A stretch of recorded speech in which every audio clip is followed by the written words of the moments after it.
11'den 30 WhatsApp'a жазып жіберіпті, кітап отбасынан шығамын деп. Так, біздің арамызда Қайрат Әділгерей, Жомарт отыр екен. Қайрат Әділгерей Жомарт деп атқан себебім бізге клип түсіріп берді. Бақыт екеумізге спонсор болды.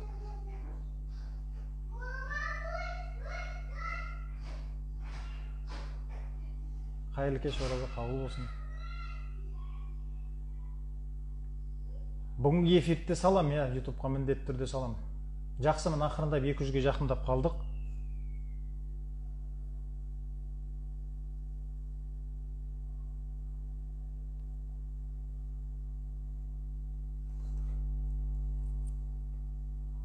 Мың сұрақ.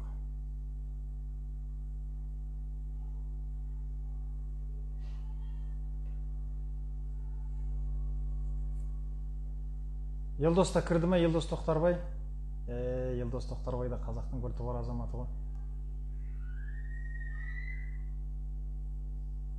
3-4 сыныпта оқитын кезде сізге ғашық болып теледидардан қарап отыратынмын. Қазір қаншадасыз? Міне келді.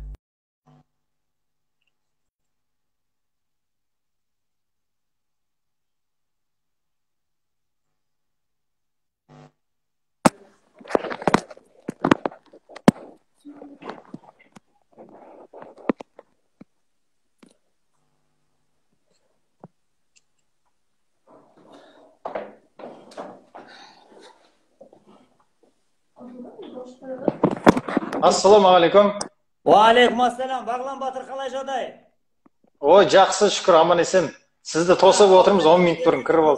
Досжаран, Алматыда өзің қайын жұрт, нағаш жұртың, түгел тегіс, бажалар, балдыздар, иман қуатына жақсы. Жақсы. Дулаттың 4 баласы, сиқымдар, дулаттар, түгел тегіс, аман есен, қоңыраттар, ағайындар, бәрін, жерлестер. Қыты, дыты, бәрі аман есен. Бек жақсы. Сол. Шымкенттегі бауырларымыз, жерлестеріміз аман болсын. Бүкіл Қазақстан өсіп өне берсін сіздің эфирлеріңіздің шарафатынан. Көпшілік біліп қапты. Бүгін сенбі деп жаңа 1 сағат бұрын эфирге қонақ келеді деп атыңызды атап, түсіңізді түстемесем де, бірақ Санжар ағама деп көпшілігі танып отыр, күтіп отқан ағайындар да бар. Ақырындап өзі дәстүрге айналып қалды. Қаншасыншы біраз сұхбат жасап тастадық. Бәрін көшіріп алып YouTube-қа салып отырмын. Одан кейін сол YouTube-та ең көп қаралған қаралым сізбенен біз тағдыр мәселесі бойынша жасаған эфир, соны ел жұрт мықты көріп жатыр. Жақсы пікірлер қалдырып жатыр. Бағлан, сенің бір бітірген шаруаң осы болды. Бізде экзистенциальный психологияны философияда Карл Ясперс деген бір атаман бар, Германияның ғалымы, неміс өзі. Сол ғалымның айтатын сөзі бар. Бұлай енді адамның жан дүниесі күйзеліске ұшыраған кезде енді оны жағы психологтар миллион түрлі амал айла қолданады ғой енді адамның көңілі. Соның ішінде ең эффективный біреу ғана бар деп айтады. Адамды ешқандай дәрісіз, ешқандай қинамай емдеп жазып шығарып қалпына келтіретін дейді. Оны экзистенциялық коммуникация дейді. Оны бұрын яссауидің дәстүрінде хақс прасы деп атаған. Яғни әмір мағруфтан сөйлеу. Мәнді, мағыналы, әулие әмбелердің нелерінен, көкіректерінен қайнап пісіп шығып, солардың тілінен төгілген әңгімелерді былай адамдар сұхбат құрып, 2 адам, 3 адам әңгімелесіп отырса болды. Содан сол әңгімеге сұхбатқа қатысқан 1000 миллион адам өз сол жаңағы әулие әмбелердің, данышпандардың сөзінен ем табаттағына аттай шауып кете береді сөзден. Жалпы енді бізде елде моралист жетеді, ақыл айтатын адамдар жетеді, мотивация беретін адамдар менің басымдағы шашымнан да көп. Тек қана енді осындай бір экзистенциялық сұхбат құратын адамдар ғана қалмады ғой. Өте қуаныштымын. Әйтеуір адамның жақсы кім деген кезде адамның адамға пайдасы тиген деп жатады. Осы эфир арқылы қаншамасы көп нәрсені біліп қалдым, рахмет деп алғысын жаудырып жатқан кезде кәдімгідей бір рахаттанып бір марқайып қаласың. Иә. Сол менің де жекемді толтырып тастады адамдар. Бағлан аға шақырмады ма, Бағлан аға шақырмады ма деп. Сонымен не керек? Бізде кәдімгі не болды андай? Инстинкт сияқты болып қалды ол кәдімгі. Сенбі болса бітті, мазамыз қаша бастайды эфирге дайындалып. Шашымызды алдырып, жуынып шайынып тұрмыз деген. Жақсы, бүгін ерекше болып отырсыз. Ал бастаңыз онда бәке. Не? Тема не? Бастайық, енді қасиетті Рамазан айы. Құдай қаласа әнмін дегенше соңғы 10 күндігі қалды. 10 күндігінен кейін айт намазы басталады. Одан кейін қажылық сапарлар басталады. Деген сияқты осы бір ораза төңірегінде, енді оразадан кейін қажылық туралы, қажылық сапар туралы кішкене әңгіме өрбітсек. Мұсылманның енді 5 парызының бірі қажылық жасау ғой. Осы қажылық сапарының бір антологиясы бар ма? Соны қалай түсіндіріп беруге болады? Тек енді діни уағыз насихат жөнінде емес, антологиялық тұрғыда. Жақсы, міне қауын-қауыннан рең алады, көрші көршіден өнер алады деген екеуміз сұхбаттаса беріп, 4 рет кездескеннен кейін міне уже онтологиялық таным, онтологиялық түсінік деген сағанды жұқтым міне енді. Моральдан бізде. Яғни онтос деген сөз, бұл нәрсе не өзі, бұның мәні не өзі деген сөз ғой. Бұл қажылық дегенде нені айтып тұрсың сен? Сен қажылыққа бару, Қағбаға барып зиярет ету дегенде оның ғибраты не? Оның бізге жолдайтын адамзатқа беретін илахи месседжі, тәңірлік месседжі не оның? Ол әу баста бұл әлем жаралмай тұрған кезінде қайда бар болып еді деп негізіне қарап кете беру. Егер осындай әрбір нәрсенің түп төркінінен, мәнінен тарқатып шығармайтын болса, онда андай жансыз дейді, жаңағы экзистенциалистердің экзистенция жоқ деп айтатын себебі сол ғой. Экзистенция жоқ деген адами сезімдер араласпай қалады, рухани сезімдер кірмей қалады ананың ішіне. Адам бір машина сияқты ананың ішінде айналып кете береді. Тобырға қосылып алады дағы нөпірдің жаңағыдай несімен ықпалыменен ағып жүре береді. Конформист дейді ғой мына. Сондай. Енді бұл жерде басында мынау неден бастайық? Менің қолымда мынау Шәді Жаңғырұлы, сосын Алтыбармақ, сосын Мәшһүр Жүсіп Көпейұлы. Осы үшеуінің осы кезінде Сияр Шәріп деп жырлаған пайғамбарымыздың өмірін. Енді осы Сияр Шәріп деген кітап мұсылмандардың негізі онтологиялық танымын қалыптастыратын нәрсе. Алдыңғы қазақтардың мықты болатыны, ілімге, білімге жүйрік болатыны, мынандай кез келген алдынан ғылым шықса қорықпай бірденен іліп алып игеріп кете беретіндері негізі осы. 9 тіл білетіні барлық осы. Қасиеттен дейсіз ғой. Иә.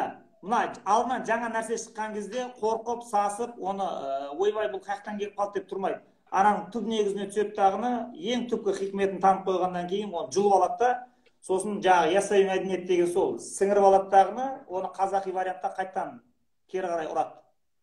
Енді осы Сияр Шәріп деген кітапты оқып отырсаңыз, бұның басында нұрдың бастауы дейді. Ол кәдімгі мұсылмандарда Нури Мұхаммад деген концепцияны жасап шығарған 10-11 ғасырда. Яғни мына кімнің Ибн Арабидің жағы вахдатул вуджуд дегені бар. Яғни мына дүние неден жаратылды, неден пайда болды деген кезде, мына бірден Алла тағаланың өзінен бірден шығармауға тырысады. Ол не үшін деген кезінде, егер барлық затты бірден Алланың өзінен шықты дейтін болса, онда пантеизм дейді. Көрінген зат Құдайға айналып кетеді. Индия деген елді білесің ғой, Үндістан деген. Иә. Вот солардың проблемасы сол. Барлық нәрседе Құдайдың сифаты бар, барлық нәрседе Құдайдың бір бөлшегі бар деген түсінік кірді ма, бітті болды. Маймыл, сиыр, қарға, өгіз, есек, не бар жыбырлаған жәндік, бәрі Құдайға айналып кетеді ана жерде. Сол пантеизм деген. Содан өлердей қорқады. Сол пантеизмнің жолын қырып тастау үшін бұны дүниені алаттағына ортаға тағы бір инстанция жібереді. Яғни Алла тағала бір нұрды жараттаған, сосын нұрдан барып ағарып, соны әртүрлі неге айландырып жіберді деп. Логос деп, мән деп айтып жүргендер сол. Енді осының ішінде ең әуелі сол Алла тағала бісміллә деп сөйлеп қалған кезінде сол сөз бұрқ етті дағыны, жаңағыдай бір үлкен жарық нұрға айналып дағыны, сосын Тәңір тағала сол нұрға қарап тұрып дағыны, ол нұрды махаббатпен жаратқан соншама оған жаңағыдай Мұхаммед деп ат қойды дейді ғой. Сөйтті дағыны, сенің нұрыңды мен осындай махаббатпен жараттым деп.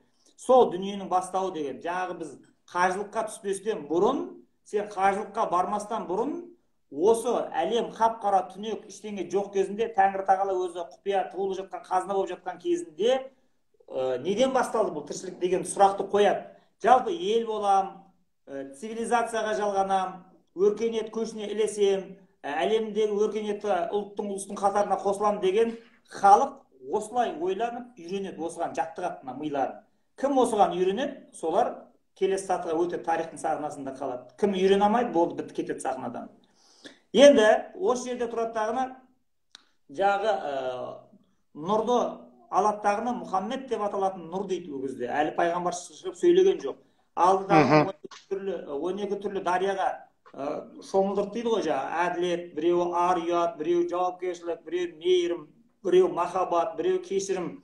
Сол дарияға барып жағы 12 мың жылдан ба жатқан кезінде жағы нұрдың бойына Алланың бүкіл мейірім, шафағат, жомарттық деген сипаттарының бәрі сіңіп, бүкіл ғаламдағы не жақсылық болса, соның бәрі Хазіреті Мұхаммед алейхиссалату уассаламның болмысында бар еді деген әңгімені сол жерден шығарады. Сөйтіп тауыс құстың бейнесіне келтіреді дағыны, жаңағы қойып, соның тауыс құстың жаңағы құлағынан, қабағынан, кірпігінен тамшылар түскен кезінде дүние жаралды деп айтады ғой. Соның ішінде жаңағы ақылды жаратады, сосын сабырды жаратады, сосын 4 періште шығады деген сияқты, 4 халиф жаратылады, сосын осылай адам атаң рухы деп. Соның ішінде жаратылып келе жатқаны бір кезде енді оған мен тоқталмаймын, оның өзі ұзақ қызық әңгіме, оған бір кірсең шыға алмаймыз, эфир өтіп кетеді. Содан тауыстың құстың мына қабағынан ба келіп бір тамшы шыққан кезінде мына жер планетасын, біздің өмір сүріп отырған жер шарын жаратты дейді. Сөйтті дағыны мына екінші қабағынан тамшылап кеткен бір тамшы нұрды алды дағыны Алла тағала су айландырып жіберіп еді, онда жердің бетіндегі мұхит, теңіз, дарияның сулары пайда болды дағыны, телегей теңіз топан су басып кетті жердің бетінде. Тағына мұрнының үстінен дөңгелеп тағы бір тамшы келе жатыр еді, оны Тәңір тағала алды дағыны өзінің құдірет қолыменен топыраққа айландырып жіберді дағыны, жаңағы судың үстіне лақтырып жіберіп еді, топырақ барып дағыны мұхитқа барып гүрс етіп құлаған кезінде мына біздің қазір көріп жүрген 6 континент жер пайда болды дейді.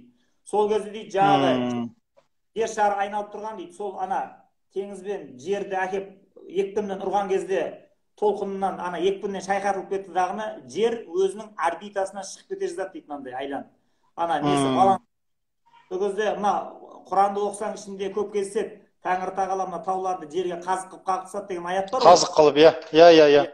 Сол аятты, сол сияр шәріпті сол жерге кіргізеді. Сол жаңағы жер шайқатылып кеткен кезінде Құдай өзінің құдірет қолымен алды дағыны тауды қазық сияқты тарс тұрс гүрс еткізіп, мына жақтан Алатауды, мына жақтан Гималайды, мына жақтан Гиндикушты, мына жақтан жағы Анд тауларын тарс тұрс еткізіп шеге қаққан сияқты қағыстап еді дейді. Ана балансқа келді дағыны, жер өзінің осіне тұра қалды дейді.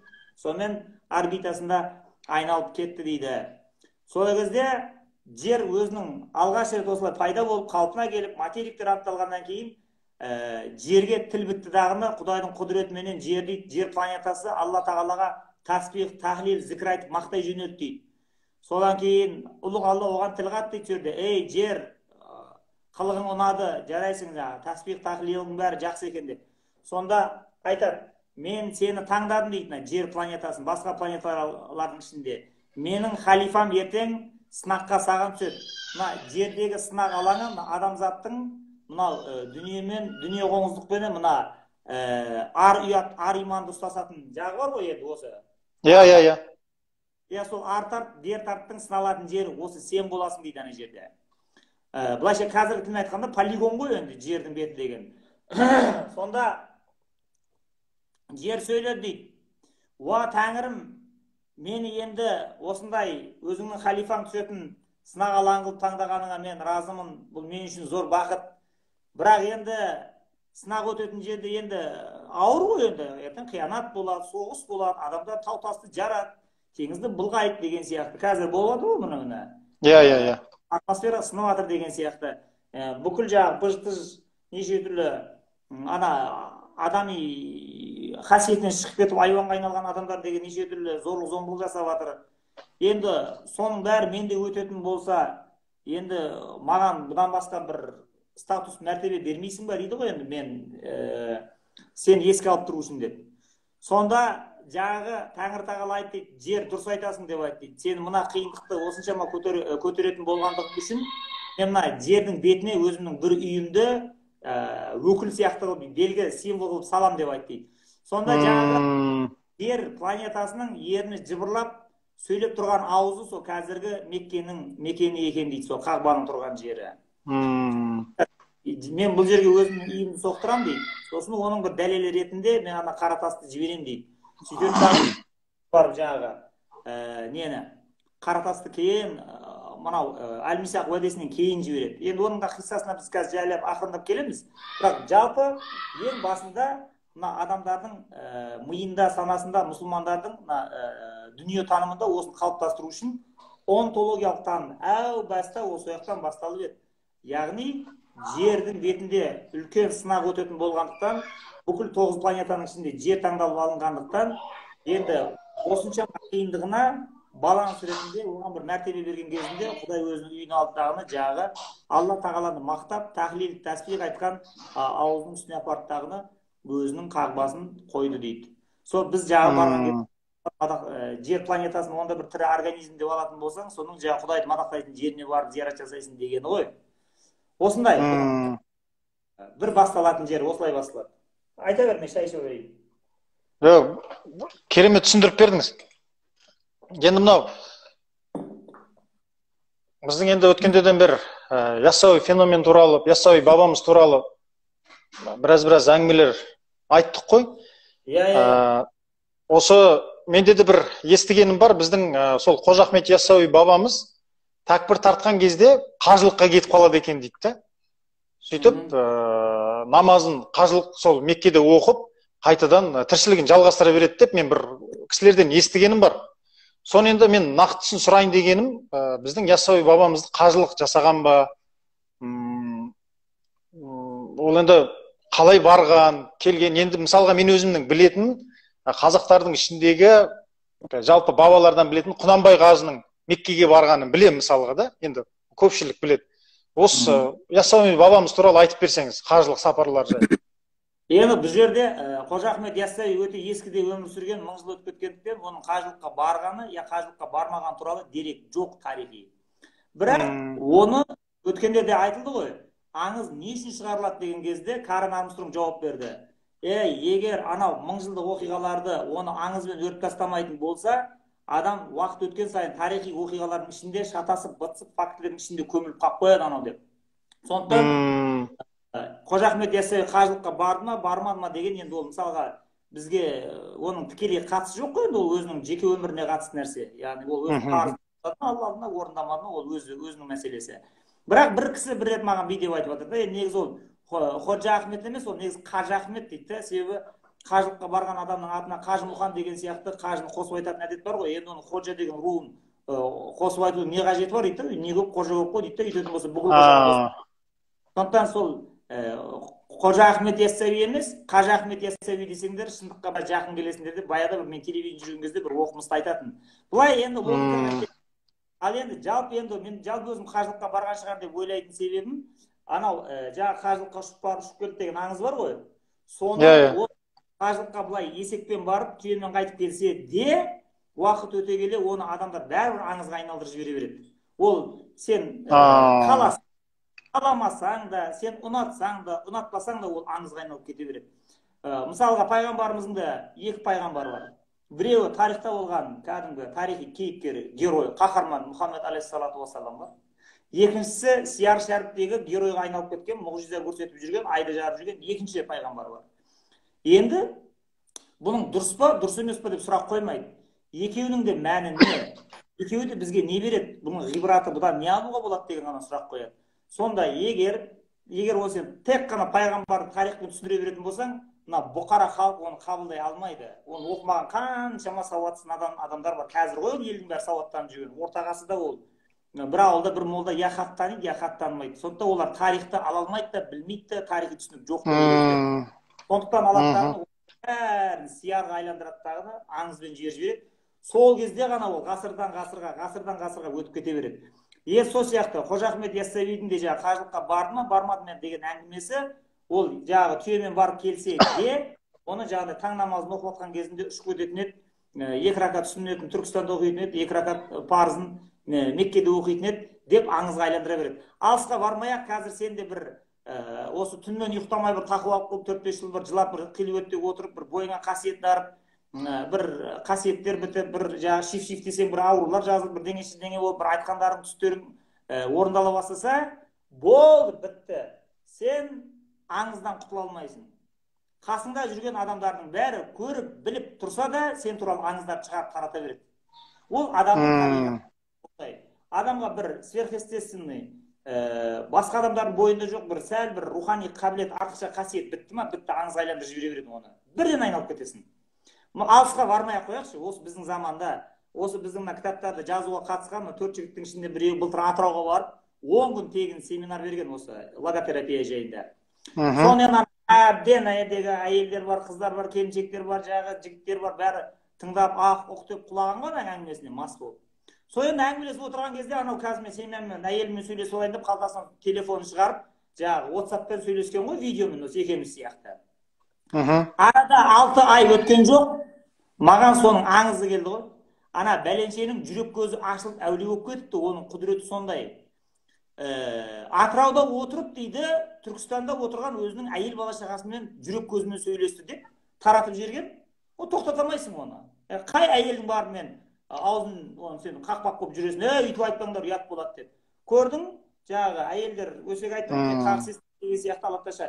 Қазір сен де сондай бір тақуалық қылып бір отыршы, бір құлшылық ғибадат қылып, бір бойыңнан бір қасиеттер табылсын, болды, бітті, құтыла алмайсың, алатта шығарып жібереді.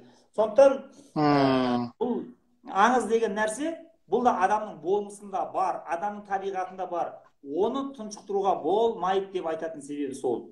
Ол да адамдармен бірге, рационализммен бірге, суық ақылмен бірге, тастай логикамен бірге, осында ақылға бағынбайтын аңыз да қоса жасасып кете береді. Яғни ол адамда ғана бар қасиет болғандықтан да біз оны құрмет көрсетеміз. Себебі айуан, жан-жануар, өсімдік аңыз деген нәрсені қақпайды да, ұқпайды да, шығара да алмайды. Бұл адамның бойында бар қасиет па, болды, бітті. Енді ол жағдайда иман шарттарына қайшы келіп, шектен шығып кетпес үшін адамның ақылы, логикасы оны реттеп, соны кішкене иман шарттарына, Құранның рухына негіздеп отырады, болды. Көрдіңіз? Енді одан бөлек тағы бір әңгіме айта кетейін. Жалпы мына суфилер, яғни шариғатты, тарихатты меңгеріп келетін ақиқат сатысына өтіп әбден мастер болады ғой олар енді. Себебі алдына келген адамның нәпсінің бәрін жандай дүние қоңыздығын тежейді дағыны, олардың көкірек көзін ашып, ғайыптан сәуле ала алатындай, яғни іштегі кірін шығарады. Сосын іштегі кірді шығарсаң, түседі хақтың сәулесі, яғни оның сәулесі.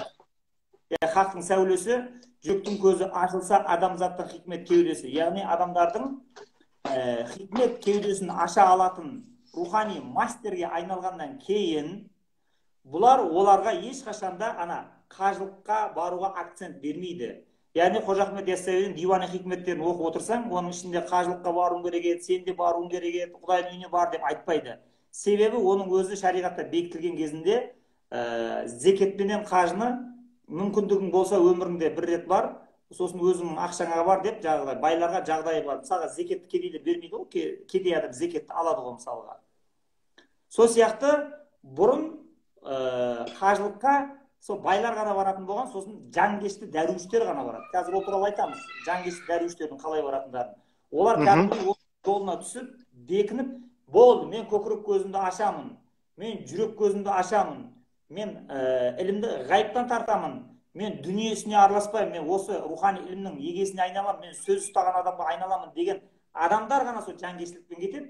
Сосын байлар қартайған кезінде мәнді мағыналы өліммен қауышу үшін қажылыққа кететін себебі сол. Себебі кезде қажылыққа кеттің деген сөз 70% өлдің деген сөз ғой енді. 10 адам кетсе 7 өледі ғой енді. Жолда қарақшы тонайды, жаңағы брюшной тиф болады, анау болады, мынау болады, күннің ыстығында миы қан кетіп өледі. Сөйтіп ол өліп санаулы ғана тірі келеді. Ішінен жаңағы жүзден жүйрік мыңнан тұлпарлары. Сондықтан мына барлық суфилерде тән бір нәрсе бар.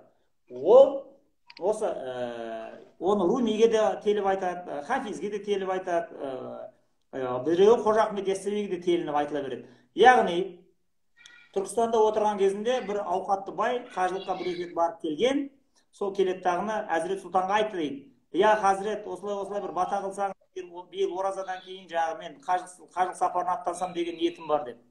Сонда енді Яссауи өте мәдениетті, өте жұмсақ, өте сондай бір әдепті адам. Отырықта, жақсы, барсаң барып қайт, Қағба дегенде Құдайдың үйі қанша барсаң сонша сауап дейді дағыны. Бірақ артынан, дейді дағыны, оның негізгі мәнін жүктейді енді анаған. Негізі Қағба екеу болады деп айтады. Біреуі жағы Ибраһим Халилулланың ағаштан тұрғызған Қағбасы, оны өткенде айттық жағы. Нанның қиқымынан байып кетіп, содан барып дағыны малының бәрін сатып Қағбаны тұрғызды Ибраһим пайғамбар. Ол ағаштан тұрғызылғаны қазір кірпіштен тұрғызылып тұр енді. Екінші Қағба Құдайдың өзінің құдірет қолымен жаратқан Қағбасы, ол адамның жүрегі деген. Яғни адамның жүрегі Құдайдың үйі деген. Енді соған менің осы жүрегіне, Құдайдың жа иләхи несіне, құтына, руханиятына, қазынасына құл жүректің иесі назар салама, соны зиярат ете ме, зиярат етпей ма деп Тәңір Тағала бір күнде ең кемі 360 рет жағы құлдың жүрегіне назарын салады деп айтады. Сонда бұдан шығатын қорытынды сахарда тұр деп айтатын себебі сол. Сахарда түнгі сағат сол 3:30-4-тен кейін тұрады дағыны, сол жүректеріне үңіліп, өзі сол жүрегінің ішіндегі болып жатқан құбылыстарды зерттейді дағыны.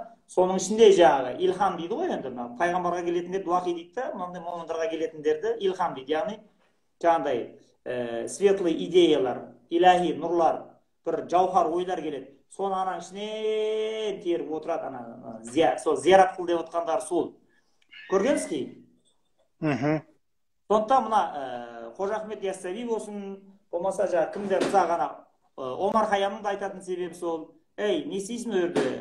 Енді ол ана барған кезде көбіне мынау дүние тіршілігінде байым деп қаншама адамға тізесін батырады, мал үшін таласады, жағы өлетұғын тай үшін, көшетұғын сай үшін қаншама адамнан қырылады, сөйтіп барып байыптаған өмірін босқа өткізеді ғой енді. Сол енді өмірінің соңғы кезеңдеріне өткен кезінде кім біледі енді ана жаққа барып былай Құдайдың үйін зиярат етіп қайтсам, жағдай Құдай мені кешіретін шығар дейді дағын, енді соңғы үмітімен сол жаққа қарай кетеді ғой. Сол кезде ғой жаңа Омар Хайямдардың айтатын, ей, Қағбада сенің ағашың бар ма, отында уақытылы тамағың ішіп отырса мына жерде деп айтады. Енді сен 70 жыл елге қиянат жасағаннан басқа дым бітірген жоқсың, өзің қорлықпен байдың, енді неменеге кетіп бара жатсың деген аналарға айтып жатқаны ғой. Сонда ол 70-ке дейін өмір сүрсе да, 70-ке дейін өмір сүреді, әркімге тізесін батырды, зияндық жасады, сөйледі, артық кеткен жер. Енді пендешілікпен жасаған күнә деп айтайықшы, күнәларын жасап алды да. Енді сол өмірінің ақырында қажылыққа барып келіп, жақсы өмір сүрейін деп барып сол қажылық сапарын өтеп келсе, күнәлары кешіріле ма сонда? Кешірілмей ма? Енді бұл жерде мынандай моралист молдалар ұқсап, оның күнәсі кешіріледі, оның күнәсі кешірілмейді деген темаға кірмейміз. Біз тек қана экзистенция философиясының платформасында тұрамыз. Таза логотерапияның позициясына келеміз. Жалпы бұның мәні не? Бұл адамға шынымен де бір мән бере ма? Адамның өміріне бір мағына жүктей ма? Адамның өміріне бір мән дарта ма осы әрекеті деген жерден ғана қайтамыз, болды. Күнәсі кеше, ол темаға өтпейміз. Онымен молдалар өздері айналыса берсін. Енді қандай мәселе бар? Мысалға, бұрын сен қажылыққа баратын болсаң, алдын ала, мысалға, қазір Ибн Арабидің жағымен кітабын қарадым, осы жерде қажылықтың мәні деген. Соның ішінде Шиблидің ана бір қажылыққа барып келген бір туысымен отырып сөйлесетін жері бар. Соны диалогты әдейіге беріп тәне жерде. Соны ана Шибли сұрайды ғой анадан. Ей, сен ана қажылыққа барардың алдында, харамға кірердің алдында ғұсыл қиынған кезде ана ниет еттің ба дейді ғой. Енді мына жерге кірем қазір Құдайдың үйіне дейді, зиярат етуге. Соны айналғаннан кейін күнәмнің бәрін мен кешеді деп тұрсың ғой енді дейді. Соны шыққаннан кейін қайтадан енді бұл былыққа араласпаймын деп уәде бердің ба? Я ләббайк алла деп. Сен дейді, сол деп, бол мен енді кіремін деген кезде Тәңір Тағаладан саған бір илхам келді ма дейді. Я, мен сені қабылдадым, кел енді. Сен тәуба қыл, алшы, одан кейін мен де саған бір көмек берем деген сияқты. Сонда жаңағы Шибли айтып жатыр енді, анау дейді, маған басын шайқат дейді, жоқ, ондай ешнәрсе байқаған жоқпын мен деп айтты дейді. Сонда анаған айтып жатыр, енді сен босқа барып, босқа келдің ғой, енді сен ол жерде ештеңе де алған жоқсың ғой деп. Сондықтан қажылыққа баратынның алдында жалпы адамдар негізі бұл мынандай нәрседе тұру керек. Так, мақұл ол бүлдірді, анау сөйтті да, ол невроз болды. Күнәм көбейіп кетті, анау өлсем тозаққа кетем деген сияқты, сонда бір эсхатологиялық түсінікке ол бір қамалып қалды. Сосын мына күнәнің бәрін жаңағыдай динамитпен атып жойып жіберген сияқты бір жойып жіберетін жолы бар ма дейді да, ол дін психологиясында бар кәдімгідей. Ана күнәсі көбейіп кеткен, құтыла алмайды, құлшылық ғибадат жасай алмайды, бір көзін таппайды былайша айтқанда. Сосын тұрады дағы мен қашыққа кетемін дейді. Жақсы, мақұл. Бар, зияратыңды жаса, айнал, жағы тасыңды ат, құрбаныңды шал, шашыңды алдыр, қайт деген сияқты. Бірақ сұрақ, сен сол жаққа барып қайтып келгеннен кейін бұрынғы былығыңа араласып кеттесің бе, жоқ араласып кетпейсің бе? Келгеннен кейін өзіңді ұстап тұра аласың ба, ұстап тұра алмайсың ба деген сұрақ тұр ана жерде. Бұрынғылар осылай қоятын болған өзіне сұрақты. Қажылыққа барайын деп жатсың ғой, иә? Келесің ғой, егер аман тірі келсең, тағдыр жазса, иә? Келгеннен кейін сол қажы деген күнәсіз пәк періштедей адам деген атақты ұстап тұра аласың ба, ұстап тұра алмайсың ба деп тікелей сұрайтын болған. Егер, мен келгеннен кейін де өзімді ұстап тұра аламын дейтін болса, осы қажы деген атақты мен арқалап жүре аламын, мен дүние сөзін сөйлемеймін, дүниенің айтыс тартысына кірмеймін, біреуге қиянат жасамаймын, тек қана айналамды мейіріммен, махаббатпен, кешіріммен, жомарттықпен ғана ұстап отырамын, мен сондай мен потенциалым бар десе, сонда ғана айтады, мақұл ал, барсаң бар деп. Енді мысалға, жаңа Құнанбайды айтып жатсың, енді қара мынау Құнанбай қалай барды? Мынау жаңағы кімнің? Бейбіт Сапаралының жазғанынан. Құнанбай мырза қажы құлшылығына сапар шеккенде жолшыбай Түркістан шаһары үстін басып өтіп, иісі түркі жұртшылығында екінші Мекке атанған Әзірет Сұлтан басына зиярат жасап, Түркістанда жерленген Тәуке хан, Абылай хан, Әнет баба, Бөгенбай батыр, тағы басқа барша ұлы қазақ перзенттерінің басына тәу етеді. Құран бағыштайды. Сол уақытта қажылық керуендегі ең жақсы кісілердің деп ары қарап енді бұл не жалғасып кетеді. Енді келді, келді ғой енді Құнанбай тірі. Келгеннен кейін шарты қандай ауыр, барып келгеннен кейін. Құнанбай мысалға алдында өте сұлтан болды, авторитет болды, тізесін батырды, кәдімгідей ана тобықтылардың позициясын қорғап, ана қасындағы дұшпандармен жағы оппозициямен өзінің қатты айтысты, тартысты, ой, неше түрлі нәрсеге барды мысалға. Енді 71 жасында ол кетті. Барды дағын жағы бір жыл жүрді ма, жарым жыл жүрді ма, аман есен қайтып оралды. Енді келгеннен кейін Мұхтар Әуезов көзбен көрген, мысалға. Сол айтып жатыр.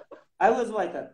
Қазірде Құнанбай жайынан айтылатын тағы бір сөз, бұл кісі баласы Абай елді меңгеріп алған кезде кәрілік жетіп, ол сөзінен шыққан, ел сөзінен шыққан дейді. Болды, дүниенің ісіне араласпаймын дегені. Сонымен 72 жасында қажыға барып, қажыдан қайтып келген соң 8-9 жыл өмірін ылғи дін жолындағы құлшылықпен өткізген. Бұл жылдардағы өмірі өзінің жаратылысында бойына біткен қаттылық беріктігінің белгісімен ерекше күйде өткен. Меккеден келген соң, дүние сөзін сөйлемеймін деп, ешбір жанмен тіл қатпай қойып, оңаша үйде, шымылдықтың ішінде жалғыз отырып, Құдайға құлшылық қылуда болған дейді. Енді оның тілі байланды деп айтты.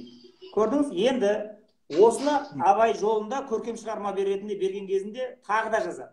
Яғни, жаңағы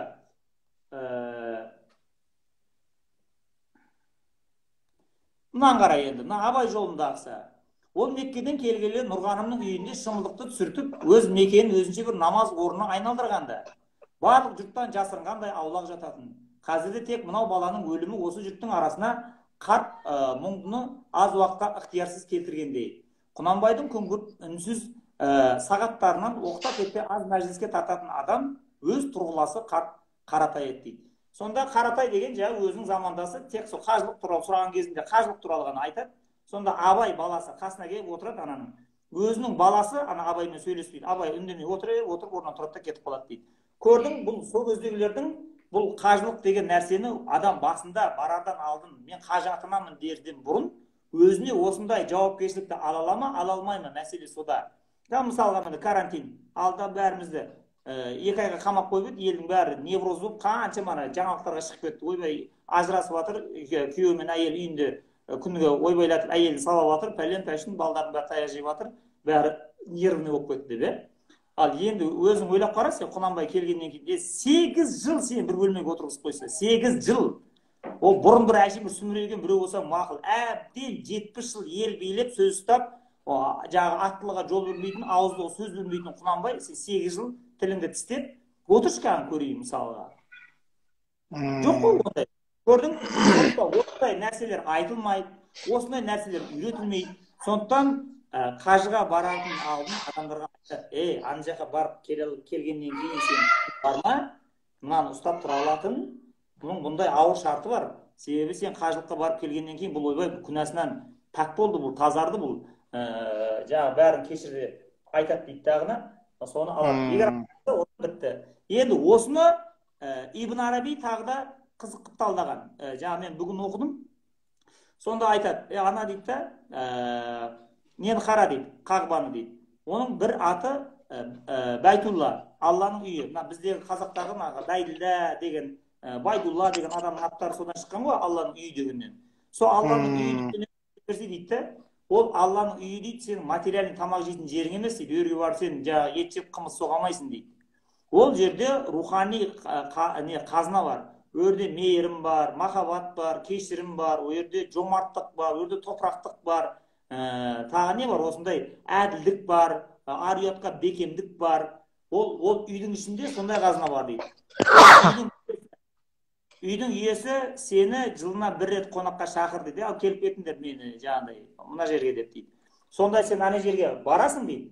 Барғаннан кейін сен ана қажылықты бітіріп болғаннан кейін қайтып келгеннен кейін сені көреді дейді. Анадан үлес алды ма, алмады ма? Егер келгеннен кейін бойыңнан мейірім, махаббат, әділдік, тақуалық, топырақтық, дүниесін сөйлемейтін, осындай нәрселерді сенің бойыңнан адамдар көрмейтін болса, соны Ибн Араби айтады. Бұндан шығатын қорытынды. Үйдің иесі дейді. Яғни Алла тағаланы айтып отыр. Үйдің иесі оны үйіне кіргізбеген дейді. Қонақ ретінде қабылдамаған дейді. Босына келдің, босына кеттің дейді. Турист сияқты барып келді ғой. Ау. Туристер сияқты барып келді, көріп. Оны өзі суфилер бұрыннан айтатыны бар жаңағыдай. Егер жүрегіңде Құдайдың бір нұры болмайтын болса, онда қағбаң сен туризм болады. Жаңағыдай ышықпен жасамайтын болсаң, намазың гимнастика болады, тамағың сенің оразаң диета болады деген сияқты осындай жаңағыдай олар сынайтын өздерінің әңгімелері бар. Сондықтан бұл бір қызық әңгіме. Енді осы жерде бір қызық әңгіме айтайын ба саған? Айтыңыз. Енді мысалға адамдар ойлайды, енді жақсы, мен дінге аса берілген емеспін. Жалпы былай культура ретінде қараймын дейді біреулер. Біреулер енді жалпы сенем, енді бірақ мен қажылыққа барайын деп тұрған адам емеспін. Мен үшін бай емеспін, мен үшін маңызы жоқ деуі мүмкін.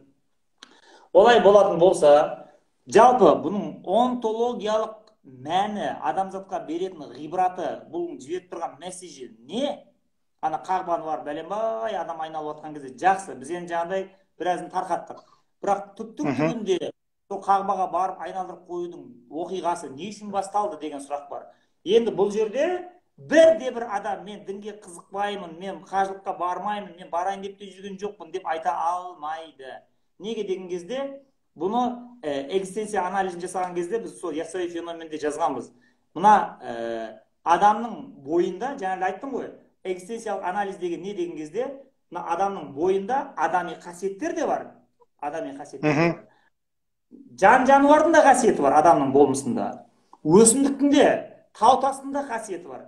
Періште де бар, сайтан да бар, бәрі бар. Сол ана адамның болмысында 18 мың ғаламда не нәрсе бар болса, адамның бойында соның бәрі бар деп айтатын себебі сол. Енді соның ішінен экзистенция анализ деген адамға ғана тән қасиеттерді, аңда, айуанда жоқ нәрселерді мына жаққа қарай ысыраттағыны мына жаққа қарап адамда ғана бар қасиеттерді сұрыптап шығарады. Соның біреуі уәде беру. Уәде деген нәрсе бар. Қазір өте дефицитке айналған нәрсе. Уәдесінде тұратын адам көрсең, уәдесін есіне түсіре алатын адам көрсең, жылап жібересің қазір. Мына мемлекетті кәдімгі ұстап тұрған адамдар солар мысалға. Уәдесіне беріп. Қазір жоғарыдан бастап төменге қарап бәрі бүгін уәде береді, ертең сөзінен айнып кете береді. Соны енді экзистенция анализінде талдайды. Мына адамның бойында уәде бере алатын және уәдесін ұстап тұра алатын қасиет бар ма, жоқ па? Әуелден 10 тостан әлем жаралмай тұрып. Енді осы жерден келеді тағым айтады. Мына Ницценің айтатыны, адам деген таңғажайып тіршілік иесі дейді. Уәде береді дейді. Берген уәдесін кез келген уақытта есіне түсіріп, деп соны орындай алады дейді. Сен өзің ойла, қазір мысалға байқамай аузыңнан біреуге, мен саған осындай бір нәрсені істеймін деп бір уәде беріп қойшы, аузыңнан сөз шығып кетсінші. Болды, бітті, мойнына жүк түседі тағы. Соны қазақтарда айтады енді, жылқыны дейді, шылбырынан ұстайсың дейді. Жігітті дейді, сөзінен ұстайсың дейді. Сол ана жағы, емен ағаштың иілген сынғаны, ер азаматтың екі сөйлегені, өлгені. Намыс өлтіреді, жігітті намыс өлтіреді, ер азаматтың екі сөйлегені, өлгені деп айтатын себебі сол. Яғни, сен болмыс ретінде өліп қаласың деген сөз. Бітті. Енді осы адамның болмысына уәде бере алатын, берген уәдесін есіне түсіре алатын қасиет қашан дарыды деген сұрақ қояды есі дұрыс адам. Қашан дарыды? Яғни, ең бірінші рухтар әлемінде жаратылған кезде, міне 10 тос, түбіне бардық біз. Ең исходный положениеге. Сол жерде тұрттаған рухтардың бәрін Тәңір Тағала адам атаның беліне шығарып көбейтті дағына. Аласту бер раббикум. Сендерді жаратып тәрбиелеген раббыларың мен емеспін ба деп? Сен, мен, бәрі қанша адам бар, бәрі қалу бәлі, әлбетті, Раббым, сен бізді жаратқан ұлық Алла Тағаласың деп бәріміз сөйледі. Сонда Тәңір Тағала айтады, ертең ана мен жерді сайлап жатырмын. Сынақ алаңы басталады. Осы менің ар иманыма берік боласыңдар ма, берік болмайсыңдар ма? Мені ұмыт кетпейсіңдер ма? Жаққа барғаннан кейін дүние тіршілігіне араласқанда, сол кезде Бағлан да бар, Санжар да бар, бәрі Құдай сақтасын деп айтқанбыз біз. Бұл не сұмдық Құдайды ұмытып кету деген. Қалай ұмытамыз біз оны? Мүмкін емес ол. Біз жерге түсеміз дағыны есімізді білгеннен бастап, Тәңір Тағаланың дидары қайда, Тәңір Тағаланың әділдігі қайда, Тәңір Тағаланың жауапкершілігі қайда деп, өлгенше сол сені іздеумен боламыз деп біз сайрағанбыз сол жерде. Уәде бергенбіз яғни. Сол кезде осы уәде енді ары қарай қисса кетеді. Енді осы әңгімені жандандырады енді адамдарға әсер ету үшін. Сол кезде онда дейді, онда келісім шарт жасаймыз дейді. Мына өздеріңнің сөздеріңді өздеріңе куә қылу үшін дейді. Сөйтті бір періштені шақыраттағына сен доғыр жаса дейді. Осындай аласту би раббикум дегенде қалу бәлә деп бұлар болды. Барғаннан кейін мен тек ардың жағын, әділдіктің жағын, мейірім, махаббат жағын ұстаныммен өмір сүремін деп уәде берді бұлар маған. Соны періште келеді тағына жазады әне жерде. Осылай да осылай, әлмисақта, бәленбай, миллиард, триллион, бәлен рух. Ішінде Бағлан Әбдірайып бар, Санжар Керімбай бар. Бәрі осылай уәде қылды. Дейді тарс еткізіп, әне жерге мөрді соғат. Сөйтіп, мөрді соғаттағына, ал енді мына документті қаратастың ішіне, ана періштеге келеді, періштенің қаратастың ішіне салаттағына жерге ататын себебі сол. Ана Қағбада қаратас бар ма? Соның мәнін осылай алып шығады. Яғни ана сен қаратасқа барған кезде ішінде өзіңнің ана жасасқан келісім шарт доғыр тұр ананың ішінде. Ана періште отыр ананың ішінде. Мына біреу есіне түсті, мына біреу есіне түспеді деп ана жерде ниетіңді, жүрегіңнің бәрін көріп, атақ үшін келдің ба, абырой үшін келдің ба, жағдай қажы деген атақ алып болсам ана жаққа барғаннан кейін тағы да жағдай төрге шығып бас жеп қонақ болып үстіме шапан жабады деп сондай бір теріс ниетте келдің ба, жоғарды былықтырып елдің бәрін қанға қысатып, содан тез құтылып кету үшін жеңіл жолын іздеп келдің ба? Соның бәрін ана періште аквариумдағы балықты қалай көрсе, мына адамның жүрегіндегі ниетін тура сондай анық көріп отырады. Содан кейін, енді бәрі біткеннен кейін дейді, осы оқиғаның бәрі біткеннен кейін, ана алатта қаратасты көрсеткізіп қиямет қайымда жаратты, періште доғырды алып шығады. Соның бәрін мақшарда жинайтады де, міне қағаз. өздерің кезінде иә дегесіңдер, қол қойғасыңдар. Міне енді өздерің қағаздарыңды өздеріңе куә қылайын дейді. Енді осы бұрын мына Жезқазғанда Балмағамбет Балқыбайұлы деген Сармолла деген атпен танылған Арқаның жерінде. Бірақ ол Шымкенттегі Шаян бар ғой, Шаян медресесі. Сол Шаянда оқыған. Сол Шаянда оқыған Сармолданың жырына осыны енді салады. Так, альхамдулилля, мен болдым мисақтан бері мұсылман. Куәм менің ашхадат, шәк келтірсе кейбір жан. Раббың кім деп сұрады, әруақтарға жиылған. Үмбет біз деп бәрі айтты, басқа сөзден тиылған. Бір періште аузына бұл сөздерге құйылған. Періштені тас етіп, дидарына Мекке қойылған дейді. Ана періштені қара тасқа айландырады да, доғырды ішіне салады да, апарты қойып қояды. Тұр ана жерде деп. Соның мәнін осындай жолдармен алып келіп барып қояды. Енді бұдан шығатын қорытынды адамның бойында, яғни уәде бере алатын және оны есіне түсіре алатын қасиет бар деген сөз. Соны мынау экзистенциалистер талдаған кезде олар латынша талдайды бұны. Сөйтіп тағына дұрыс дейді. Ана адамның өткен оқиғаны есіне түсіре алатын қасиетін осыдан-ақ білуге болады. Ана ри деген приставка бар ғой бұларда, ре дейді ғой. Яғни responsible дейді, жауапкершілік арқалап жүру, бұрынғы айтқан нәрсені арқалап жүру. Reply дейді, қайта тіл қату, жауап беру. Repeat, репетицияна біздегі, қайталау. Осының бәрі ри деген алдынан қойылатын приставкілердің бәрі бұрын болған нәрсені қайтадан есіне түсіру, соны қайтадан алдыңа алып келу деген сөз. Сондықтан мына қазір Қазақстанда әсіресе мына қазақтың жас қыздары қаңғақ сайтта жүреді ғой. Жігіттер алдап кетті, уәдесінде тұрмайды, анау мынау деп. Сол көрдің, мына уәде деген қасиетті антологиясынан анау әлмисақтан тарқатып алып келіп, оны сен қара таспен түсіндіріп, оны сен жаңағыдай аңыздармен, қиссалармен беріп, соны барып құлағына құйып, адамның болмысында уәдесінде тұра алатын қасиет бар. Адам сонысымен адам.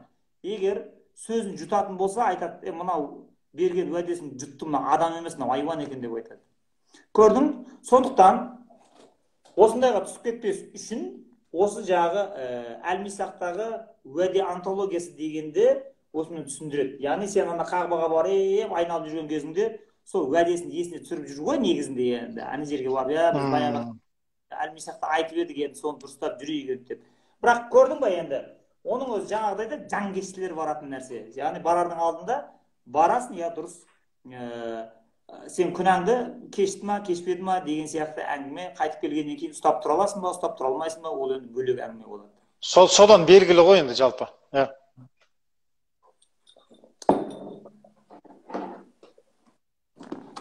Баяғыда мысалға бізде өнердегі бауырларымыз бар, жалпы әсіресе жастар, көпшілігі умра сапарына баруды жақсы көреді. Мен де барғам. Менің барған себебім, мен әбден жаңағыдай бүлдірерімді бүлдіріп алып, жалпы айтқан кезде проблемамды тез-тез шешу үшін, сосын сол қасиетті мекенге барып келсем, Алматыға келсем, бір чудо болып, бүкіл проблемам шешіліп кететін сияқты болып барды да. Бардым, көрдім, умра сапарлығын көріп келдік, Мекке Мединаны көріп келдік. Келгеннен кейін, 3-4 айдан кейін менің бұрынғы әдеттерім қайта пайдалана бастады, қозғала бастады. Яғни қарыз болдым, анау болдым, мынау болды. Екі есе көбейіп кетті, тіптен көбейіп кетті. Содан кейін жүріп, мен мына бір нәрсені өзім түсіндім да. Яғни тура жаңағыдай сіз айтқандай, ол қасиетті жерге бару үшін негізі өзің чуданы ол жақтан іздемей, сол чуданы бірінші жүрегіңе байлап алып, өзің қаншалықты дайынсың, одан кейін бар тірнектеп, тиындап, жинап отырып, жүрек көзіңді тазалап алып, ашып алып, көкірек көзіңді ашып алып бармасаң, тура мен сияқты барып келіп жатқан туристер қаншама деген сияқты маған бір сондай бір ой келді да. Мына бізде бағлан дін психологиясы деген пән бар. Сол дін психологиясы дегенде ол дін психологиясы деген адамның ақидасын, ол ақидасы дұрыс па, теріс па, ол күнә ма, күнә емес пе дегенмен айналыспайды. Ол сен бір нәрсеге сендің ғой, бір әрекет сеніп бір әрекет істеген кезде сол сенің сенген нәрсең, ана ұстанған ұстанымың сенің миыңда қандай психология, діни психология туғызды, бұл соны ғана зерттейді, соны ғана анализ жасайды да лақтырып жібереді де отыра береді. Соның ішінде мына обсессивті невроз деген болады. Обсессивті невроз деген адамның миына бір жабысқа қойып жабысып кіріп алады дағыны, соның миын айналдырып ана бейшараның сол бүкіл фокус дейді ғой, бүкіл мына дүниетаным назарының бәрін алып келеді да сол бір нүктеге қадап тастайды да, ана адам жатса тұрса сол туралы ойлай беретін болып қалады. Сол мына мұсылмандарға да жұғады деп сол сабақта айтады бізге. Соның біреуі осы барған кезінде, яғни ана қажылыққа барсаң болды әйтеуір, күнәңнің бәрін кешіріп, сен пәк боласың дегенді естиді дағыны, ана барады ғой. Сөйтіп дағын жаңа сен сияқты айналады, бір чудо болатын сияқты, сосын бәрі сызылып, нөл болып, жоқ болып кеткен сияқты болады дағыны, қайтып келгеннен кейін ақпараттан қайттан бастайсың сияқты болып тұрады ғой. Бірақ келгеннен кейін көбісі, мен де өте жақсы білемін, мына телевидение жүрген кезде неше түрлерді көрдім ғой, мен енді жаңағыдай атақты адамдарды, нелерді. Келгеннен кейін былыққа тас төбесіне шейін батып кетеді. Енді ана өмір сүру салттарынан адам жиіркенеді енді. Сөйтеді дағыны қайтадан невроз бола бастайды, яғни мазасы қашады. Қайтадан ана күнә мыжып, қайтадан тозаққа бір ажал келіп соға қалса тозаққа кіріп кететін сияқты қайтадан қалшылдап дірілдейді дағыны, анау парыз қажылығын күте алмайды. Умра дейді дағын кісісіне ақшасын жинап алады, тағы кетіп қалады.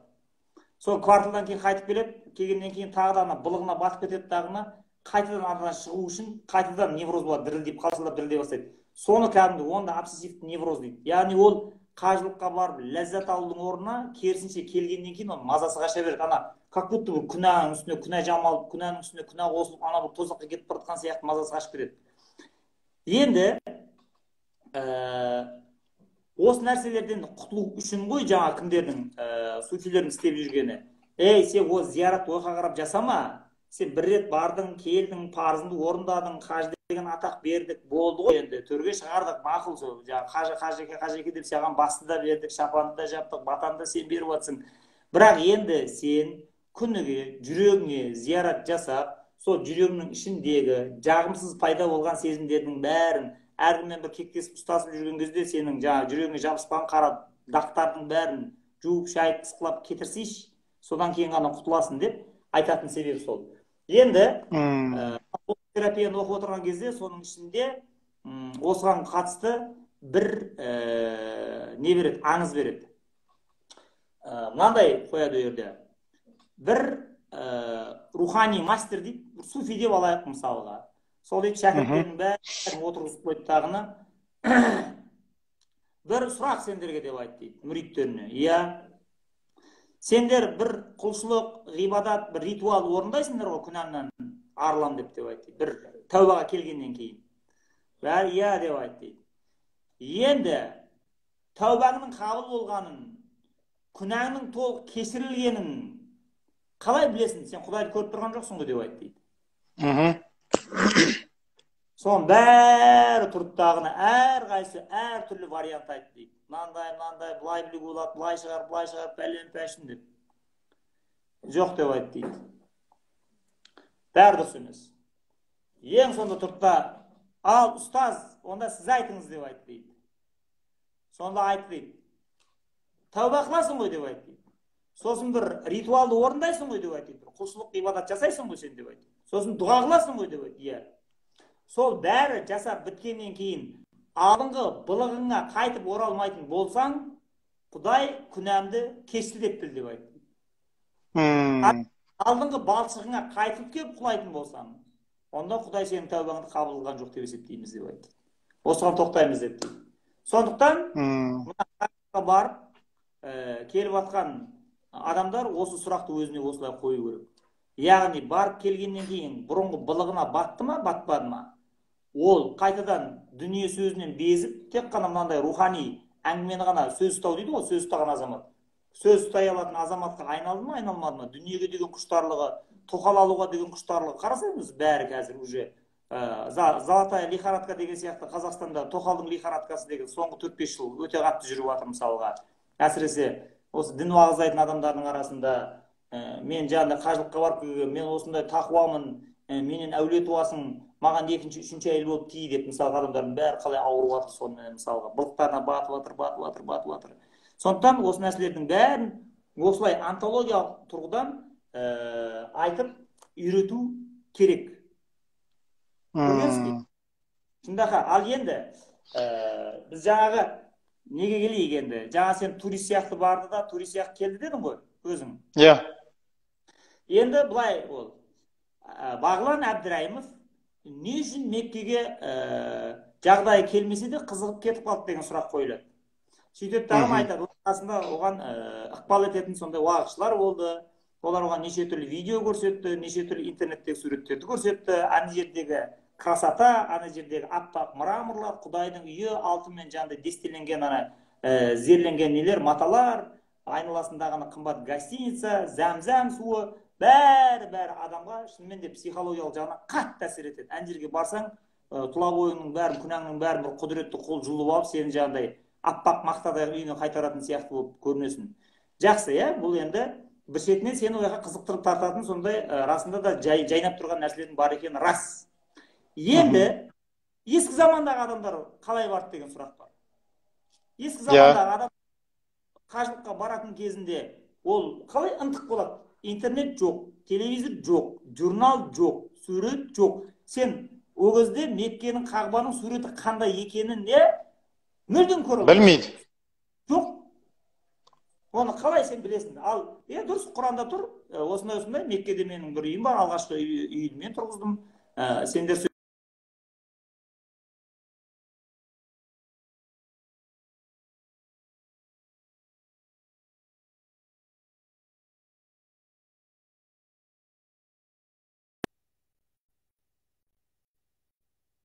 соның неден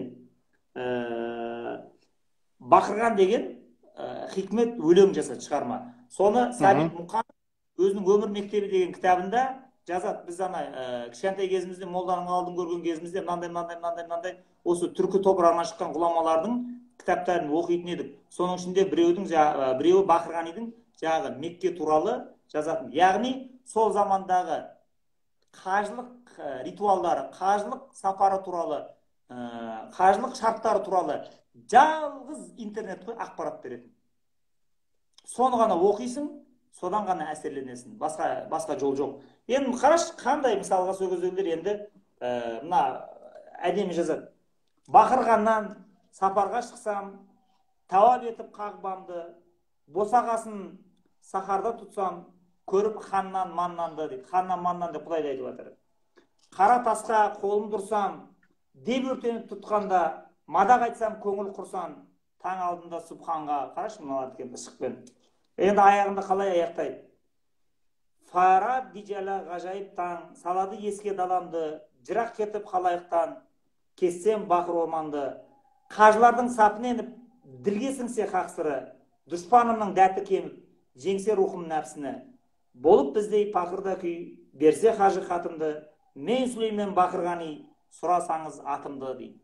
Сөйтіп, бұлар соңына Байтуллаға Құдайдың үйіне ғашық болған кезде осындай бәйттерді жылап жазып отырады да, адамдар оқыған кезде осы құндылық жүректеріне барып сіңеді дағына, сосын бар ішік махаббат пайда болады. Сол жерді көрсем, барсам, қол ұрсам, Құдайдың дидарын көрсем деген армандар содан барып туындайды. Міне, нағыз жағдай. Енді мынау қазір бізде осы жерде бір Алматының бір кісісі көріп отыр, өзі Қызылорданың Жаңақорған деген жерінен. Сол мына маған келіп, Сәке, осы сіздің айтып жүрген суфиіңізіне, яссауине, зікіріне деп сұрап жүрген менен. Әр нәрсені бір өз бизнесінен. Соны бір күні менен айтқам осындай, мынау мынадан болады деп. Сөйтсем өзінің атасы 96-ға келді ма сондай. Кітап жазған. Ғайс Егенбердиев деген кісі. Сол Ғайс Егенбердиев деген кісі кітап жазаттағыны, соның ішінде ол 96-тағы шал жазып отыр естелікті. Ол өзінің әкесінің 1901 жылы қажылыққа барып, сол жақта қалай қайтыс болған туралы естелік жазды. Сонда кітаптың ішінде тұр. Менің жаңағы әкем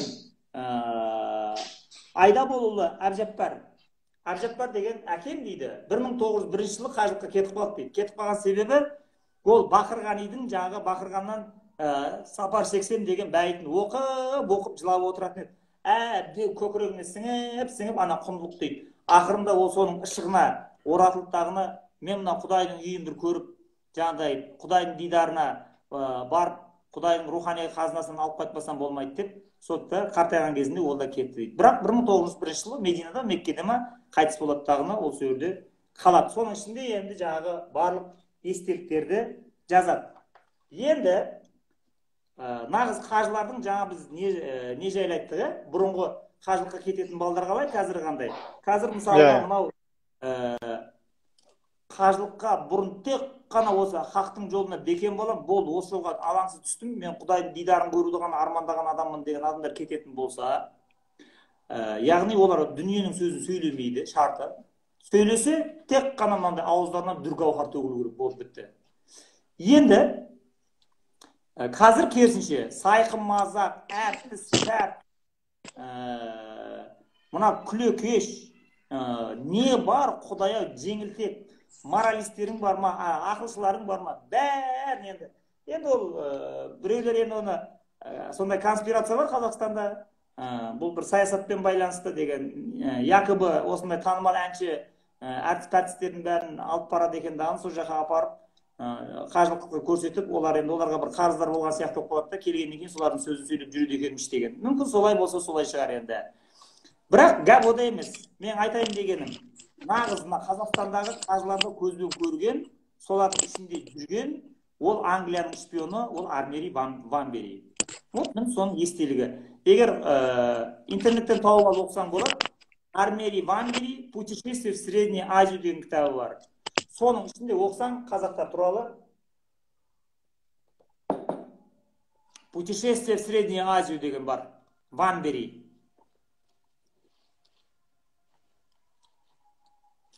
Енді қызықты қара, соның ішінде ана шпион, ол кәдімгі өмірде болған адам, Ван Бери деген. Ол өзі Будапешттің еврейі. Кішкентай кезінде бір ана жамбасы шығып кетіп, ұршығы дұрыс бітпей қалып, бір аяғын сылтып басады да, әке-шешесі ойбай, мына қара жұмысқа жарамайды, ертең аштан өледі. Бұны ғылымға оқуға беру керек деп, анаған 8 ба 9 ба тіл оқып тастаған кішкентай кезінде. Ана ақылды ғой дәлелді. Сөйтіп тағыны ол көп тілді игеріп, соның ішінде мына мұсылманшылықты игеріп алады ол. Мына писір болады. Сөйтіп тағыны Стамбулға келіп, Осман Пашаның сарайында бұл хатшы болады кәдімгідей, канцелярияда жұмыс істейді жаңағы. Хат отыратын. Сөйтіп жүреді тағыны бұл шариғаттың бәрін оқып, аят бар ма, хадис бар ма, бәрін меңгеріп алады бұл соның ішінде. Кейіннен мына Орта Азияға Ресей империясы менен Британия империясы таласты ғой енді.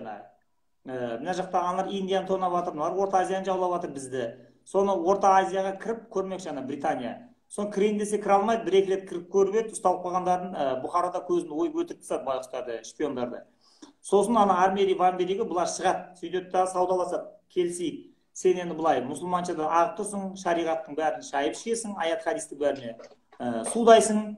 Сен давай Средний Азияға, Орта Азияға барасың, ақшаңды төлейміз дейді.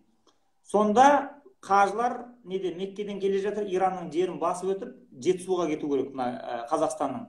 Осы біздің қазіргі Албан суандар отырған жер.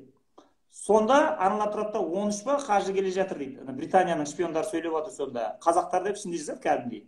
Соған келе жатыр айтады, анаған қазір сен қосамыз дейді. Сон бұл бараттағыны тура жаңа дәруіштер сияқты алба жұлба үстіне киімдерін кигізіп қояды дағыны.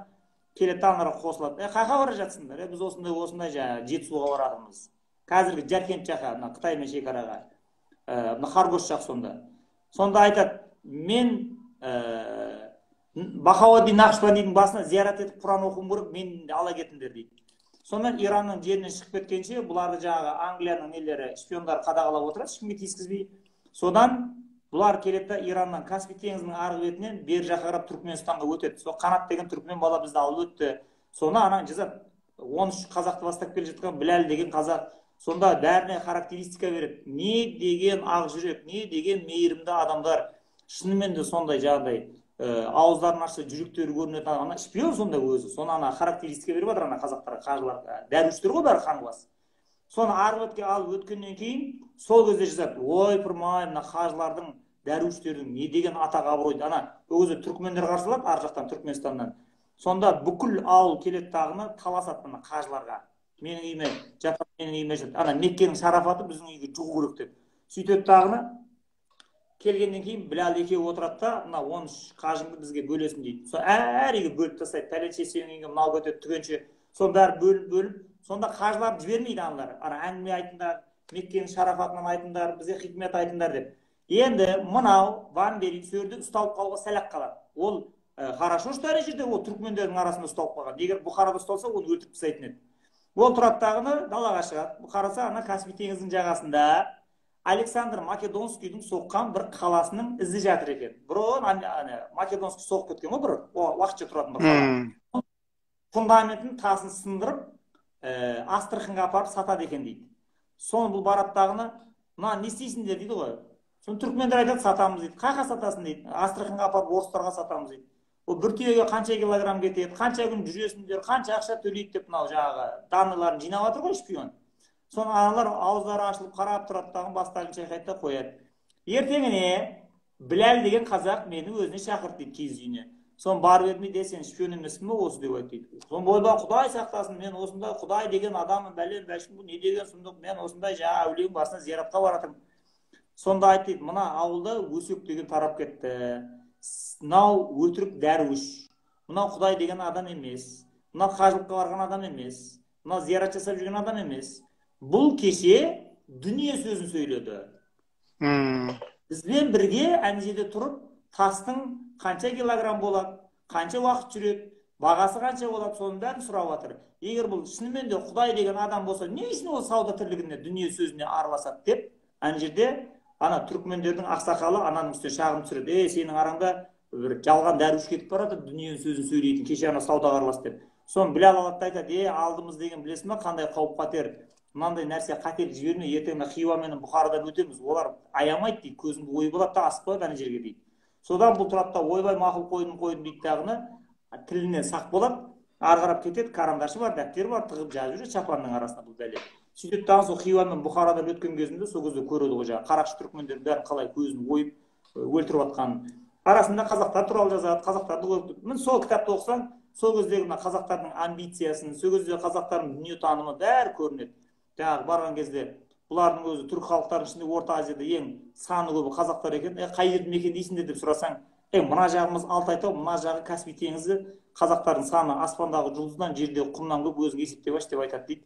Сосын өте тәкаппар қазақтар, өте сондай жаңағыдай кеудесі басылмаған, кішкентай 6 жасар баласына шейін сөйлесейін десең сөйлеспейді. Сен жеті атаңды білесің бе деп айтады дейді. Жеті атаң санап бере алмасаң, тексіз бар жоғал деп айтады дейді. Сонда 6 жасар, 7 жасар қазақтың балдары сонда жаңағы менімен сөйлеспейді, мен адам екенін демейді.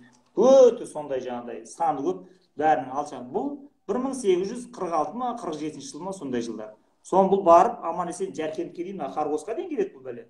Сосын алар ар жаққа қарап тағы да өтеміз дейді, Қытай жаққа қарай. Мынау тұрады да болды, ары қарап рисковать ете алмай, мен үйіме қайтамын дейді да, бұл қайтып кетіп, зорға дегенде аман-есен Иранға жетіп, ар жақтан ағылшындар күтіп алып, Лондонға алып кетіп, сояққа барып, сол кітабын жариялап, сол шығады. Сол кітап қазір интернетте сол жүр. Ішіне ашып оқитын болсаң, әне, көрдің сонда. Мен оқыдым, есіме түсті, иә. Иә, 150-100 жыл бұрын сонда қажылыққа барып келген, қажымын деген адам дүние сөзін, саясат, сауда, ақша, доллар, мұнайдың бағасы бірдеңені айтатын болса, все попался. Айтады, сен не айтып отырсың сен деп. Сен сөз ұстайтын адам емессің ба? Болды, бітті сен. Осы жолға түстің ба, кеттің ба? Болды. Сен тек қана жаңағыдай әулие әңгімелердің шығарған қандай маржан сөздері бар, жүректің түбінен теріп алған. Тек соларды жаттайсың. Аузыңды а деп аштың ба, тек гүл төгілу керек сенің аузыңнан. Сен сондай жолды саналы түрде таңдадың. Сен соған өміріңді арнадың, соған ниет еттің, кеттің сен соның жолында. Не анау? Жыл сайын қажылыққа барып келіп, сосын жаңағыдай келгеннен кейін сен Құнанбай ұқсап отыруың керек. Ал енді соның қазақ мәдениетінің теріс кеткенін, осыны дінде не дейтін білесің ба? Киелі ұғымның құнсыздану дегенді сакральный ұғымның профанизацияға айналу деп айтады. Профанный деген сөз қадір қасиеті жоқ. Бұндай емес деген сөз ғой. Сол, анау 100 жылдың ішінде айналып кетіп еді, қазір адамдар қажылыққа 100 рет барғанын кәдімгі ресторанда ағайын туысқандардың бәрін жинап сол жерде той жасайтын болды мысалға. Профанизация деген осы міне. Егер осылай егер мына қажылықты енді қадағалап отырғандар кім екенін мен білмеймін. Енді жаңағыдай тоже бір конспирация бар, алып қашпа әңгіме деген сөз ғой қоғамда. Қажылыққа баратын адамдардың басын біріктіріп, оларды қызықтырып, қажылыққа деген ынта ықыласын оятып, сосын жаңағыдай олардың ақшасын алып, путевка алып беріп, виза жасап беріп, бизнес жасайтындар бар екенміш деген ондай да бар мысалға. Енді мен тағы да осы жерде қайталап айтамын. Бұл қажылықты қадағалап, қажылыққа баратын адамдардың жүрегіне сол хикметтердің бәрін егіп, олардың бәрінің дайындығын тексеріп, рухани қарым қабілетін реттеп отыратын, ол қазір қолында күші бар, билігі бар, нақты ілімі бар. Ол бірақ орталық, ол Қазақстан мұсылмандар діни басқармасы, мүфтият. Мүфтият егер осы бұрынғыда естеліктерге қарап отырып, қажылықтың профанизацияға ұшыраған қажылықты қайттан сакральный деңгейіне көтермейтін болса, онда Қазақстанда атеистер көбейіп кетеді. Онда баяғы советтік дәуірге қайтып барасың. Мына құндылықтардың бәрі, мына біз шығарған мына Сия шәріпің, мынау қиссасыл әмбияң, мына мың сұрақ, мына салт дәстүр сөйлейді, осылардың бәрі қайтадан СССР-дің кезінде атеистер, коммунистер осыларды қалай лақтырып жіберсе керек емес деп, тура солай лақтырып тастайтын қайтадан бір ұрпақ қалыптасады енді. Соны реттеудің бір-ақ жолы бар. Сондықтан да біз мына мың сұрақ деген кітапты шығарған кезде оқыдың ба, оқымадың ба, осының ішінде оқыдым. Жаңағыдай тасату неден қалды, қажылыққа бару кімнен қалды деген, осының ішінде тұр. Ең бірінші қажы кім деген кезде адам ата деп айтады мынаның ішінде. Қажылық жасау кімнен қалды деген. Неге деген кезде адам ата Хауа жерге түскеннен кейін жаңағыдай аман қаламыз деп тіршіліктерін дөңгелете бастады дейді ғой жаңа. Сол кезде дүниеге жұтыла бастады дағына әлмисақтағы уәдесі сәл көмесі тартты санасында дейді ғой. Соны Тәңір Тағала тұрды да адам атаға айтады, дереу қажылық жасайсың, мен үйіме бар дейді. Соны қаяқтан табам деген кезде қара тас болады, белгісі сол болады. Мен жолды білмеймін дейді. Сол кезде айтады, мен саған қазір бір көк қарғаны жіберемін, сен сол қарғаның ізінен еріп отырасың, сол алып барады дейді. Сөйтті жаңағы қарға шықылықтап алдына ұшып отырады, бұл артынан жүріп отырады. Сөйтті дағына қазіргі Меккенің жеріне барған кезде сол қара тасты көреді. Сол қара тастың ішінде өзінің баяғы берген уәдесі тұр. Сол есіне түседі да, мен айтпақшы бұл дүниеге жұтылмаймын, жүрек көзімді ашамын, ар иманға бекем болам деп едім ғой деп есіне түседі дағына сол фундаментін құйып, жаңағы қағбаны тұрғызып қойды. Кейін сол азып, тозып, ескіріп, бәрі сынып құлағаннан кейін екінші рет қайтадан ремонт жасайтын кезінде жаңағы Ибраим пайғамбарды жіберді деп айтатын себебі сол. Көргенсіз. Сондықтан сондай құндылықтардың бәрін осындай кітаптар арқылы, аңыздар арқылы жүрегіне салып отырмайтын болсаң, онда бұл тағы да айтып отырмын ғой, профанизацияға ұшырайды, қадір қасиеті жұрдай болады. Содан кейін уже бұдан 100 жыл бұрын қажылыққа барып келген адам мысалға Құдайдың жердегі бір өкілі сияқты жүретін еді ғой. Қазір қажылыққа барып келген адамды прикол ұстайды да, просто отырып адамдар. Барып қайттың ба, күнәң кешірілді ма, сен пәксің ғой, андай ғой, әжуалай береді, сахнаға шығарып. Қараш, ең киелі, ең қастерлі, ең аяулы, ең сакральный ұғымдар сахнаға шығып, уже әртістер оларды сайқымазақ қылып, соны әртістер уже соны әжуалай бастағаннан кейін, бұл бітті деген сөз ғой уже. Уже халықтың көкірегінде сүйенетін бір киелі ұғым қалмады деген сөз. Сондықтан кәдімгі көздің қарашығындай жан алысып, жан берісіп осын сақтау керек. Ол сақтаудың шарты жаңағыдай. Яғни қажылыққа баратын адамдарды ол бір мүддеге пайдалануға болмайды. Бәріне, сен жап-жас болып қайқа барасың, тоқтай тұрыңдар, дайынсың ба, өзің сенімдісің ба, келгеннен кейін қажы деп атанасың сен бұл атақты ұстап тұра аласың ба, көтеріп тұра аласың ба, сен келгеннен кейін баяғы былығыңа бататын болсаң, айналдағы адамдардың бәрі мазақтайды, күледі сен, қажылыққа. Сөйтіп дағыны міне, мен телефоныма кеше Атыраудан бір бала жіберді. Өзі бұлай біздің кітаптарға қызығып, бұлай рухани ізденіп жүрген ғой енді. Соны әкем менің дейді, мына рухани жолға түскеніме, қыз ілімді үйренгеніме қарсы мынандай қажылықтың аферасы туралы мынандай видеолар мен аудиолар жіберіпті деп маған переслать етіп жатыр. Соның ішінде мысалға Қажылық деген ол бар болғаны ана Сауд Арабиясының несі ғой, ол бизнесі. Әр қазақ барған кезде сен өзің ойла, $3,500 тастап кетеді. Bir жылда бәлен қазақ барады. Әлемнен бір бәле миллион барады. Bir бәле миллион, бір бәле кешсең, бір бәле миллиард доллар болады деп ана шырылдатып айландырып жатыр. Көрдің ба? Егер қазіргі заманнан қарайтын болсаң, ол сен шынымен де солай ойлап қаласың. Ананы қазіргі Саудияның бір ушлы арабтар отырып алып, давай ақша істейік деп, бір соңғы бір 50 жылда ойлап тауып, сөйде бір ақша істеп отырған сияқты неге түсіп қаласың.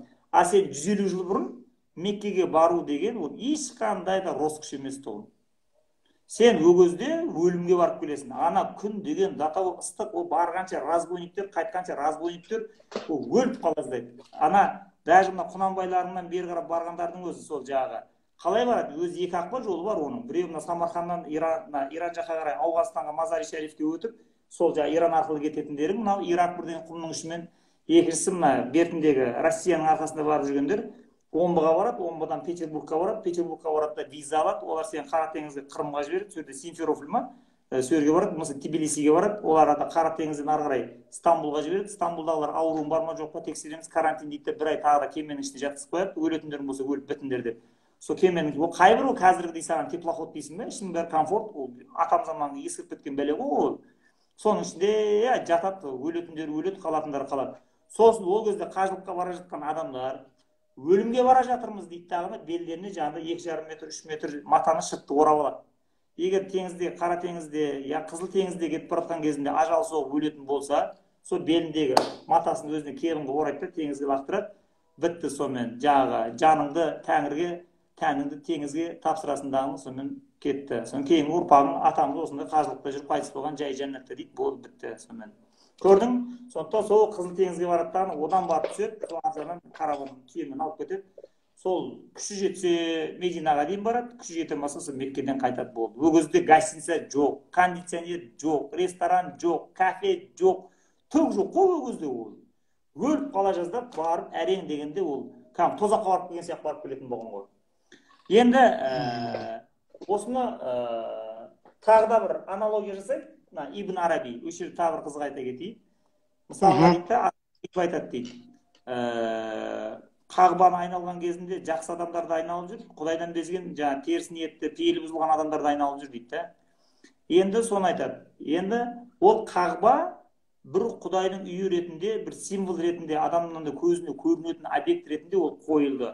Жалпы мұсылмандардың бәрі өзінің бір Алла бір деген түсінікті ұстап тұру үшін қойды ана жерге дейді. Енді оның екінші рухани жағы бар дейді. Ол айтты дейді, менің екінші үйім сенің кеудеңдегі жүрегің дейді. Яғни Алла тағала айтты деген хадисте келеді ғой жаңағыдай. Мен аршыға да сыймаймын, күрсіге де сыймаймын, 18.000 ғаламға да сыймаймын, жүрегіне сыям деген. Соны айтады. Енді адамның жүрегін қара дейді, Ибн Араби айтады. Сенің жүрегіңді арам ойлар да торуылдап бүйтіп айналып жатыр дейді. Жақсы ойлар да айналып торуылдап жатыр дейді. Көрдің бе, зиярат жасаған кезде сенің жүрегіңді тек қана нұрлы, сонда илахи ойлар айналып жатқан жоқ қой, не залым арам ойлар анан жүрегіңді түртіп бүйтіп айналып жатыр ғой, зиярат жасап жатыр ғой. Енді дейді, Ибн Араби айтады, гәп қай жерде дейді? Гәп бірақ жерде дейді. Ана адам жүрегінің сыртында соны бүйтіп айналып жүрген залым ойларды, қиянатшыл, зорлықшыл ойларды жүректің ішіне кіргізіп алып, сосын жүректің ішіне кіргізгеннен кейін бес сезім мүшесі арқылы, денелер арқылы оны сыртқа шығаратын болса, яғни материализовать ететін болса, ана залым ойларды, зорлық, зомбылықты дүниеге шығаратын болса, онда болды, бітті шаруасы дейді. Ол ең оңбаған адам сол болады дейді. Ал егер сен жүрегіңді бір арам ой торуылдап зиярат жасады, сен кіргізген жоқсың, үркітіп қудың, кет деп. Жаңағыдай вайда дакараллаху ханаса вайда гафала файда дакараллаху ханаса вайда гафала уасваса дейді ғой. Алланы еске алған кезінде сайтан тұмсығын тартады, ғапыл қалған кезде қайттан кіреді деп. Сол сияқты кет деп шығарып жібердің ба, болды. Онда ештеңе де болмайды. Дәл сол сияқты жағы зиярат жасап болғаннан кейін мақұл, сен жағы былғанып бардың дейік о жерге. Сөзін 7 рет айналдың, өзің солай тазардым дедің. Келгеннен кейін болды, енді сенің мына дене мүшелерінен ешқандай бір қиянат, зорлық, зомбылық шықпайтын болса, онда болды, бітті дейді. Онда бәрі норма деп есептейміз, арғырап кете береді. Қабыл болған қажылық деп есептейді, иә? Қабыл болған қажылық деп есептейміз дейді.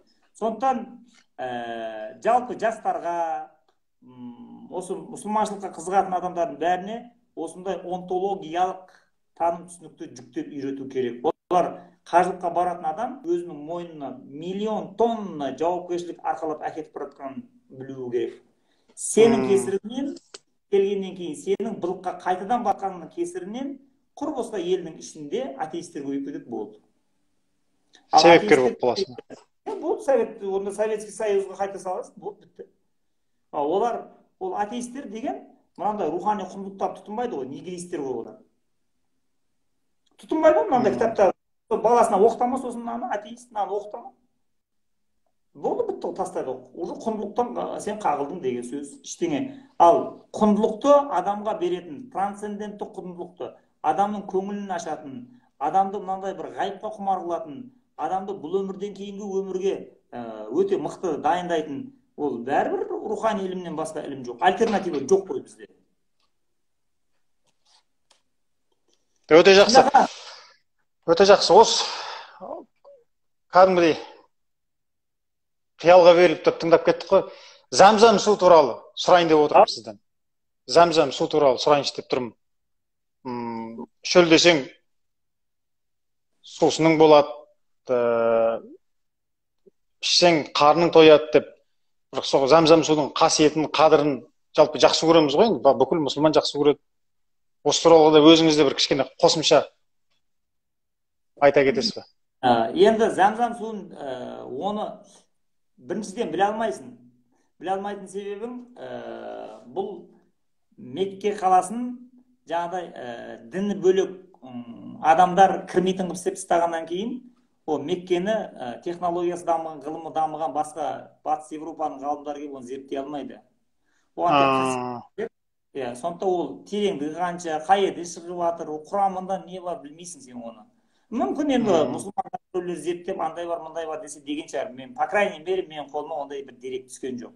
Бірақ жалпы мен де сол енді зәмзәм су осындай дегеннен кейін сеніп кете бересің. Енді жағы аңызы бойынша Ибраһим пайғамбардың жағы Бибісара мен Бибіажар деген екі әйелі күншіл болып бір-бірімен ұрысып араларынан сайтан от жақтыдағынан, сонымен жағдай Бибіажарды Смағұл деген баласыменен шөлге апарып лақтырып айырыла қалдырып кетесің дейді ғой енді. Сол Алла қыласын дейтін. Соны бараттағына жаңағы айырылда құмның ішіне тастап кеткен кезінде не су жоқ, не басқа жоқ, сол ары-бері жүгіріп отқан кезінде жаңағы кішкентай бөпе өкшесіменен жерді бір теуіп сөйледім, бұлақтың көзі ашылды да жаңағыдай зәмзәм деген зәмзәм деген анау қашпасын деген ба, арабша сондай бір сөз ғой, мен ұмытып қалдым. Жинал деп айтамын. Жинал дейді ма сондай, ана су қашқан кезінде. Содан зәмзәм деген құдық шықты дағына, сонымен ішіп кетті дейді. Бірақ енді менде зәмзәм суды алып келіп жүр ғой енді барып келгендер. Шынымен де ішсең, шынымен де оның қасиетін мойындау керек. Ерекше су, басқа суға да қоссаң дәмін өзгертіп жібереді. Сондай. Тем более оны ана Жапонның ана Эмото Масару деген ғалымы бүкіл өмірін арнап тек судың структурасын зерттеумен айналысты ғой ол. Соның ішінде солды айтып, тірі су деп, соның ішінде жаңағы Алланың есімдері айтылатын, мадақталатын жердегі суларды жаңағыдай мұзға қатырып кристалдарын алған кезде жаңағыдай әдемі махаббаттың, мейірімнің сондай символын көрсететін болып әдемі өрнек көп шығаттағыны, ал мынандай атыс, шабыс, соғыс, өсек, аяң айтылатын жердегі судың структурасы өте қорқынышты болып қалыптасады деп. Сондықтан сол судың, оны енді Эмото Масарудың кітабын алып оқу керек, ол да дүниені біраз шулатты ғой, сол сумен ағатын шығарды ғой, ол судың құрамы 5 па 6 кітап жазып тастады. Кәдімгідей фанат болып кетті ғой соған. Әлемнің әр түріндегі сондай киелі суларды алып алып, соны мұзға қойып қатырып, соны жаңағыдай немен микроскоптан көріп жатады ғой енді Жапонияда.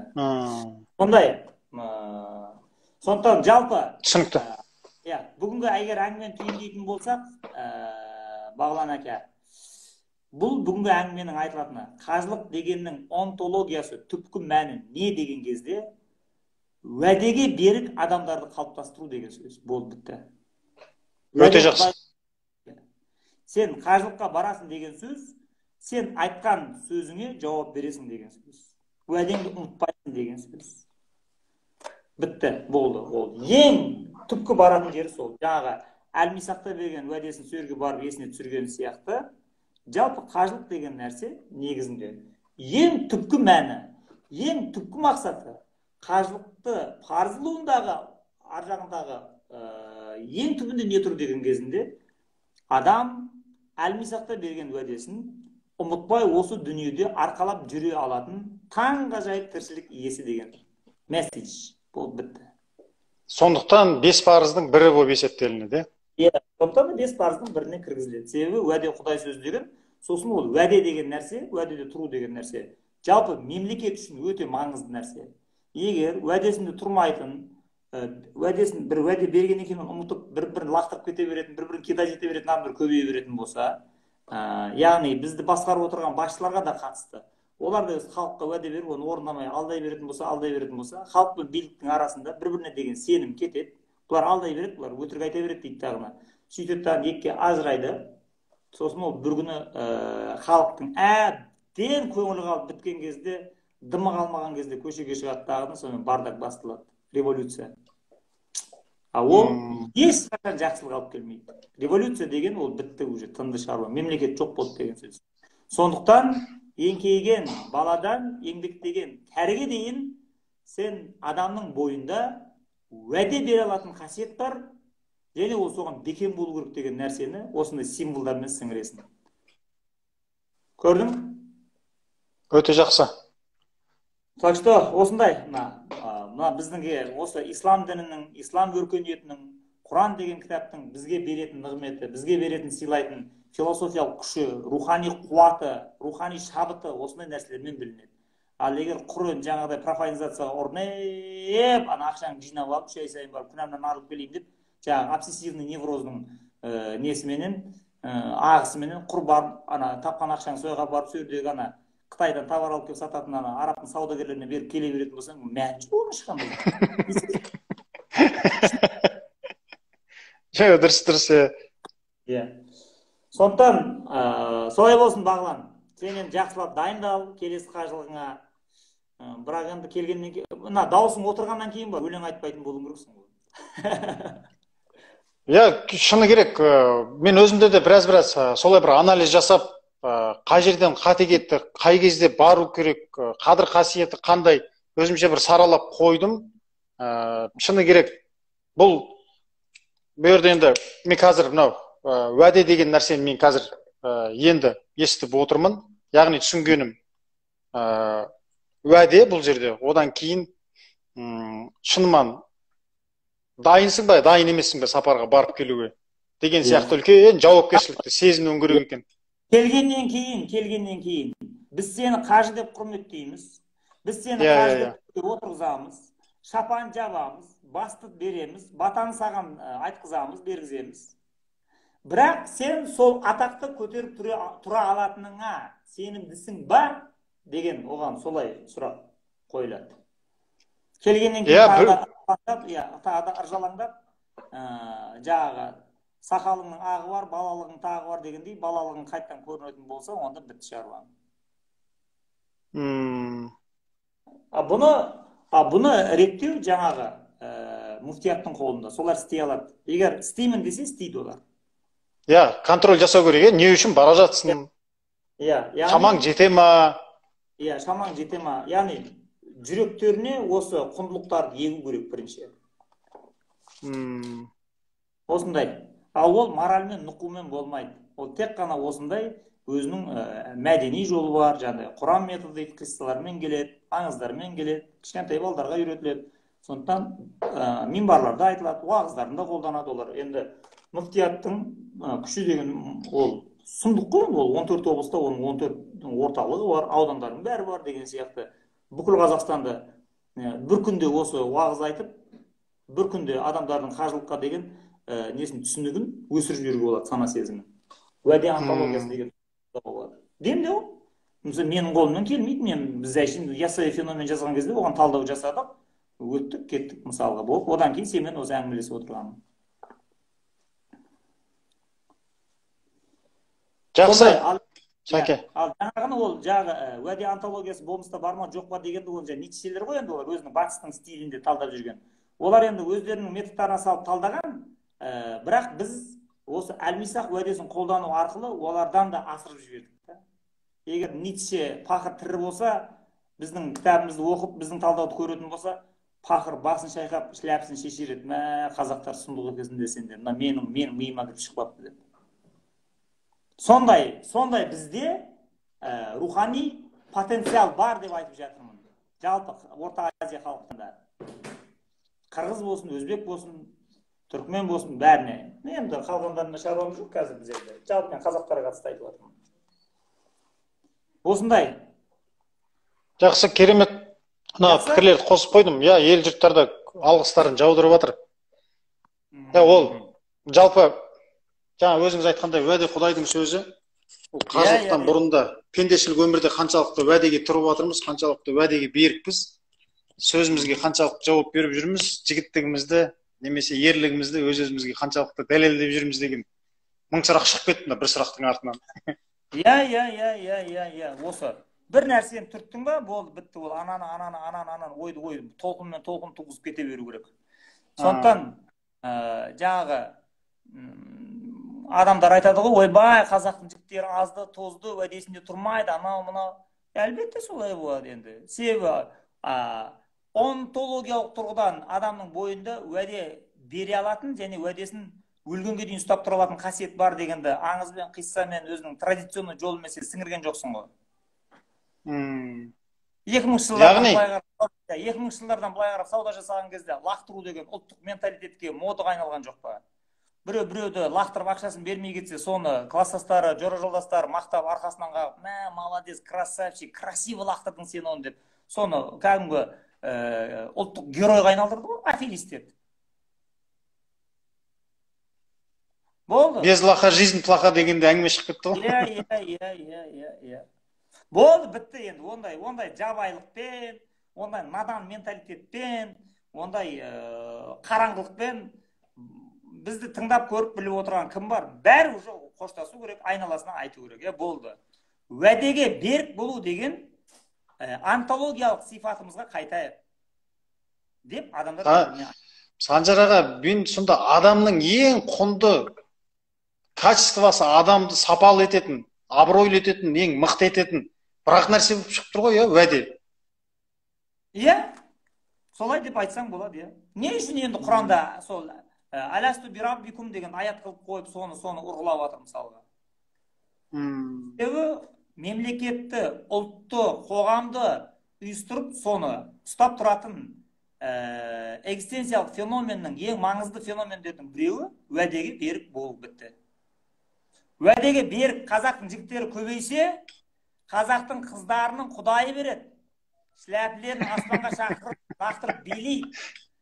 Одан кейін шетелге күйеуге тию деген моддан қалады. Уәдесіне берік қазақ жігіттері көбейсе, мына өзбек, қырғыз, орыстың қыздарына қазақтың жігітіне күйеуге шығу моды болады, талас болады баяғы 36 жылдардағыдай. 30 жылдары қазақтың оқыған жігіттеріне күйеуге тию жарыс болды ғой, татардың қыздарының арасында. Сол сияқты. Қазір бізге шықпеймейді. Не үшін? Қайтып бәрі аферист. Уәдесінде тұрмайды. Сондықтан мен ерде отырған жігіттердің бәрін айтам, давайте жігіттер, уәде деген мәселеге жаңағы, уәде антологиясы дегенге берік болайық. Сөз берме, берсең өл тіріл орында дегенді ұлттық мінезге айналдырайық. Бір 10 жылдан кейін болды, бітті. Содан кейін қазақтың қыздары үркіп тұрмайды, бір жігіт сөз салған кезде мені алдап кетпей ма, лақтырып кетпей ма, мен пайдаланып кетпей ма деп уайымдап тұр. Алам деді ма, бітті, кетті. Соны алап, үйленеді, бақытты болып, до конца тұрады сонымен. Ал қазірше, вдруг болмай қалатса, басқа біреуге үйлене салам деген екінші андай запасной аэродром ұстап тұрады ғой қазір біздің балдар. Содан кейін семья институт тұра ма? Семья институт құлағаннан кейін болды, қоғам ыдырайды. Қоғам ыдырағаннан кейін мемлекет тәуелсіздігінен айырылады. Жақсы, Сәке, әдемі нотада бітірейік сосын. Жақсы, болды. Мен де шаршадым. Әйел бала шағам шай ішейік деп, олардан мен күтіп отыр шай ішпей. Бүгінге неғылы жетер. Егер қаласаң, тағы да әңгіме бар, болашақта айтатын дегеніміз ғой енді. Келесі сенбіге тағы да дәл осы жерден ары қарай жалғастырып кетейік, бұйырса. Жақсы, онда менде тағы да бір қызық тақырып бар. Айтылмай жүрген өте маңызды. Соны құлағыңа сыбырлап айтам ертең онда. Жақсы, Жақсы, келістік. онда мына біздің көрермендер де сол субботаға осы бастан мына миларындағы биологиялық сағаттарын реттей берсін, будильниктерін. Келістік? Жақсы, келістік. Оразаңыз қабыл болсын, жанұяңызға сәлем айтыңыз. Ал Бағлан, енді бұрын жаман жақсылы енді қажылыққа барып келді деген атың бар екен, Дылан қажы деген. Енді жоқ, ол саналмайды енді. Құдай қаласа оған үлкеніне барамыз, Алла қаласа. Жақсы, онда нөлден бастайсың онда. Онда осы бастан Яссауи хикметтерінен Бақырғанидан жайлап оқып бастай бер мың сұрақтан. Жақсы? Жақсы. Жақсы, мен кеттім онда. Көріскенше. Жақсы, ассалаумағалейкум. Маха.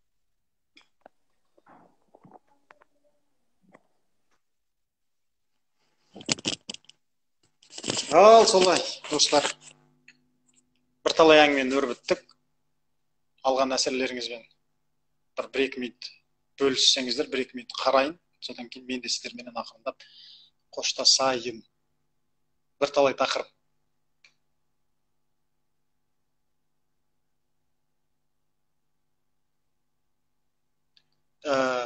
Қанатжан, қалайсың? Бәке қашан барасың? Енді Құдай қаласа, Құнанбайдың жасына жеткен кезде барам енді, Алла қаласа.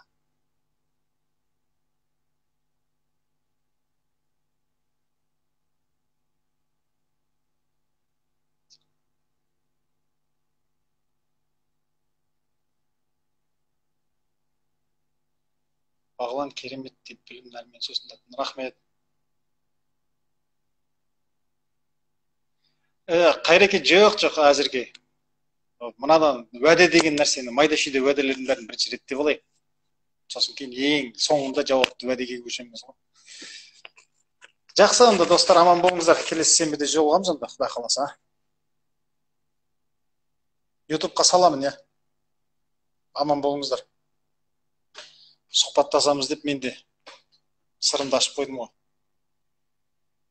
Енді Құдайдан жасырғанды адамнан жасыруға болмайды. Адамнан жасырғанмен бәрі Құдайдан жасыра алмайсың деген ғой. Сондықтан бәлкім осында бір нәрсе сіздерге де бір сабақ болсын, ғибрат болсын деп айтылған әңгіме деп қабылдаңыздар. Өйткені ақылды адам өзінің қателігінен үнемі айтамыз, сабақ алатын болса, дана адам өзгенің қателігінен сабақ алады.